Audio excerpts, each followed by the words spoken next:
Ijwi uri kumva ni rya Ndayiragije Fabien. Video nayo ugiye kuraba yiganjemwe abanyeshure, umuyobozi, abarezi n'abanyamuryango wayisangemwo nawe. Aya mahe murimo kubona, ishitingi urimo kubona, aha ni kw'ishure shingiro rya Gatumba ya mbere. Aya mahema niyo yabaye arasubirira amashure ya Mushasha ya mbere na Mushasha ya kabiri kubera ko yahuye n'umwuzure. Kubw'izo mvo kino kibanza c'ishure rya Gatumba ya mbere abanyeshure bari basanzwe bakiniramo cabaye kiritizwa kugira ngo hubakwemwo amashure mu mahema abanyeshure baronka aho baba barigira. Ayo mashure yahuye n'umwuzure ya Mushasha ya mbere n'iya kabiri arabomoka. Ubu abanyeshure biga muri ayo mashure, abarezi bayigishamo ndetse n'abayobozi bayayobora bose hamwe barasembereye. Aho ibibazo wo kwibaza ni vyinshi kuri ano mashure, ariko kandi kibiserukiye n'ikibazo c'imvura mu gihe bano banyeshure baba bamaze gutonda ku mashure. Ahatandukanye ku mashure ibibazo ntibibuze, ariko kandi ibibazo birarutana. Isangemwo iruhande y'ibibazo nk'abanyamuryango wayisangemwo nawe twasanze kw'ishure rya Gatumba ya mbere, tukuzaniye inkuru nziza y'ano masanamu watanguye kubona. Isangemwo nawe. Jenga Ndayiragije Fabien wayisangemwo nawe nkora ibikorwa bitandukanye, ariko kandi byiganjemwo kwandika inkuru, gushikiriza ibiganiro nyurabwenge n'ibindi. Ndakora cyane nkitanga ntiziganya mu gukora ibiganiro nyurabwenge, aho ni naho naje guhurira n'abagiye batandukanye babikunda. Narakoze igihe kitari giti ibikorwa vyanje bidakundwa, ariko kandi nyuma abantu benshi baje gukunda ibikorwa vyanje. Nahereye aho mpera kuri abo bambwira ko bankunda bakunda n'ibikorwa vyanje, ndabegeraniriza hamwe. Nabegeranirije hamwe ku mbuga zanje zitandukanye nshishako ibikorwa vyayisangemwo nawe. Naje kugira naho nshinga groupe ya WhatsApp ihuriramwo abafana bose. Ariko nyuma je naje gusanga abo bantu bambwira ko bankunda kandi bakunda n'ibikorwa vyanje ntobita abafana canke abakunzi. Nabonye vyoba vyiza ndabisa abanyamuryango. Kubera ko barankunda nanje nkabakunda, tukagirana urukundo rw'ikivandimwe. Guhera ico gihe ndabita abanyamuryango, groupe yayisangemwo nawe yarahinduriwe izina. Yitwa Yisangemwo nawe gusa, ariko nza kongera ko Isangemwo nawe team. Koko turabanyamuryango wayisangemwo nawe. Isangemwo sagaseseshwa rumuri kubera ko niba ukomeje kubona nivyakozwe n'abanyamuryango wayisangemwo nawe. Ibi rero ukomeje kubona nivyo nje kugusigurira neza. Isangemwo nawe. Abanyamuryango bakomeje kumbwira ko bankunda bagakunda n'ibiganiro vyanje. Bamaze kumbwira ko bankunda nanje nahisemwo gukoresha urukundo bankunda n'icizere bampereza. Umunsi umwe naje kubasangiza iciyumviro nagize, iciyumviro co gufasha. Ndababwira ko nagize iciyumviro co gufasha abanyeshure bari hanyuma y'abandi, b'abanyeshure bafise amikoro make. Iciyumviro nk'ikibashikiriza ku mbuga zanje zitandukanye bacakiye nk'icabo. Ico ciyumviro nari nagihaye icivugo kivuga giti: isange kw'ishure wige nk'abandi nayisangemwo nawe. Maze kuzana ico gitekerezo nkagishira ku mbuga zanje zitandukanye abanyamuryango bakagikunda. Bamwe mu banyamuryango bashikiriwe n'ubwo butumwa bwo gufasha bari hirya no hino kw'isi bafise umutima wo gufasha. Barakoze ivyo bashoboye vyose baritanga kugira ngo ico gikorwa kigende neza. Narashoboye kwegeranya uburyo butari buke, reka ndabwita ubutari buke kubera ko hari mu ntango, ariko kandi uko bwari bungana kose ndabushima. Isangemwo nuko rero ndi kumwe n'abanyamuryango wayisangemwo nawe dusanzwe duhurikiye muri groupe ya WhatsApp yayisangemwo nawe team, ndetse n'abandi bagiye bararonka ubutumwa hampande yaho. Twahisemwo guhitamwo umunsi umwe twerekeza gutanga ubwo bufasha twari twegeranije. Nza kurangiza iyi video nshimira buri muntu wese, yaba umunyamuryango canke uwo wese yitanga atiziganya kugira ngo afashe abari hanyuma y'abandi. Bamuraryoherwa n'aya masanamu meza n'aka karirimbo keza kayisangemwo nawe. Ariko kandi mwibuke ko nza kurangiza nshimira buri muntu wese. Twese dufite imitima yo gufasha hajya. Nimba twe dufite umutima yo gufasha hari abandi bantu usanga bamenye ntibaraba.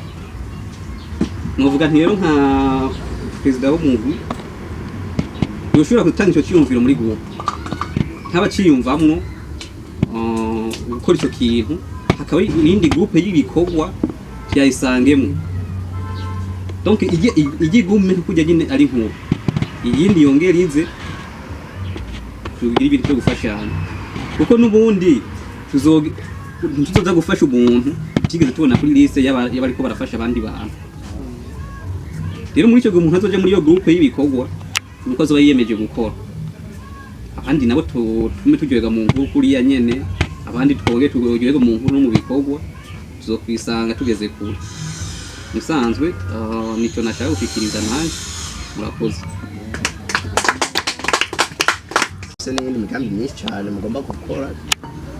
Byose ni mwebwe bibava ko mubiganiriye mukabihuriza ko tayari muzisanga nyine mwatwisanzemwo Nyavuga ngo 2040 2060 muzisangamwo namwe mwarose amabuilding ngaha ya maetaje gusa igikuru muze murahuza kubera ko ahari ubumwe muri ivyo byose birashoboka ikintu kikunda kwicisha nyene imigwi nk'uko gihaye bivuze kwabo ndi haza mu kudahuza basanga yashaka kwigira ubuyoyo nani kwa amajambo ivyo birica bize urugendo rero muri makimani barindi mikoshi kugira ngo muzogere kuvyo mu bifuza askenda bakunda cyane Isangemwo Lanje nisangemwo Nikiyago cha buri muntu wese Sinzi ukuntu uri kubaho utazi isangemwo Ni byinshi tuhamenyera bijanye n'ubuzima Isangemwo Nanje nisangemwo Nikiyago cha buri muntu wese Sinzi ukuntu uri kubaho utazi isangemwo Ni byinshi tuhamenyera bijanye n'ubuzima Isangemwo ni ikiganiro gihuza imitima y'abariho impanuro kiduha ziturema imitima niyo mpamvu nshuti tuzozigendera Isangemwo ni ikiganiro gihuza imitima y'abariho impanuro kiduha ziturema imitima niyo mpamvu nshuti tuzozigendera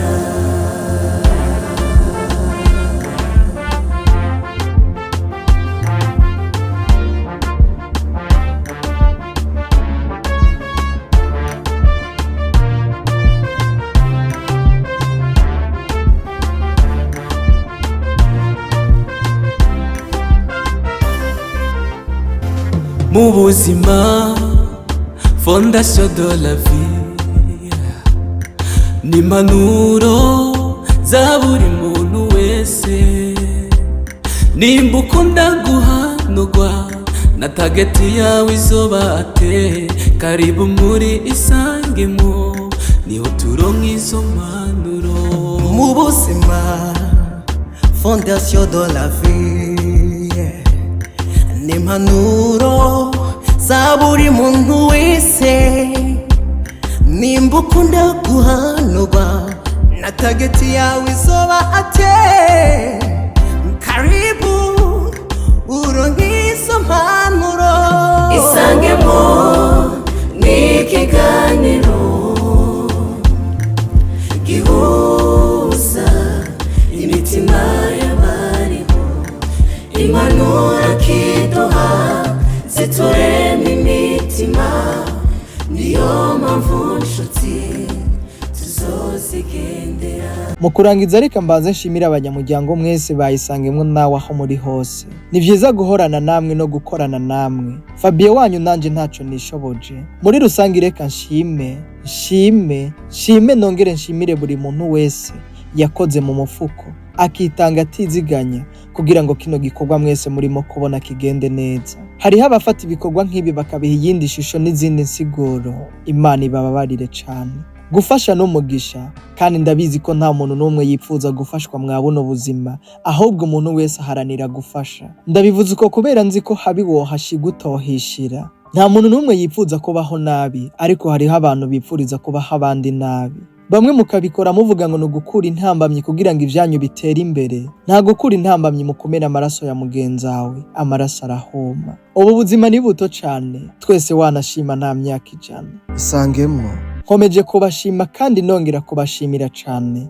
Mwarakoze kunyizera kandi mutanzi mukarungika uburyo bwanyu bw'amafaranga. Bamwe muri mwebwe twarabonanye kuri uwo munsi kubera ko ni na benshi bipfuza kumbona ariko bidakunda. Ariko kandi ndafise icizere ko umunsi umwe tuzobonana tugasangira turi benshi cane tugahuzwa n'igikorwa ca Isangemwo nawe. Ndashima kandi ngashima by'imva mutima nkashimira abanyamuryango mwese muri groupe yayisangemo nawe team. Sabagize ico baronka, sabatagize ico baronka ariko kandi bari bafise umutima wo gufasha. Mwese Imana ibagirire neza. Reka nsaba Imana ngo ibigega vyanyu ikomeze kuvyuzuza. Hama kubo bizokunda mu mwaka uza bakaba bakiriho nanje nkiriho, tuze duhurire mu kindi gikorwa nk'iki cyo gufasha. Ndipfuza ko mu mwaka uza twofasha benshi cyane gusumba abo twafashije muri uno mwaka. Imana iziduhezagize ivyo twofashisha abandi. Nshimye gushima muri rusangi kuko abitangiye iki gikorwa kugira ngo gitungane kigende neza, ndazi ko muri benshi hari abo kuva mu ntango, hari abadufatiye hagati, hari n'abadufatiye ku iherezo, ariko kandi mwese mwarakoze ndabishima. Ndabizi neza ko hari n'ikindi gikorwa kikibandanya cyo kurihira Minerval abo twahaye amakaye.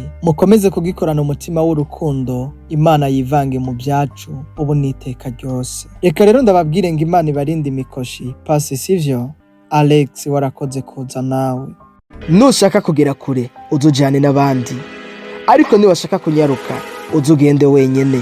Dufatanye urugendo tugere kure hashoboka, twoye kwijana kuko inzira y'umwe ntishika.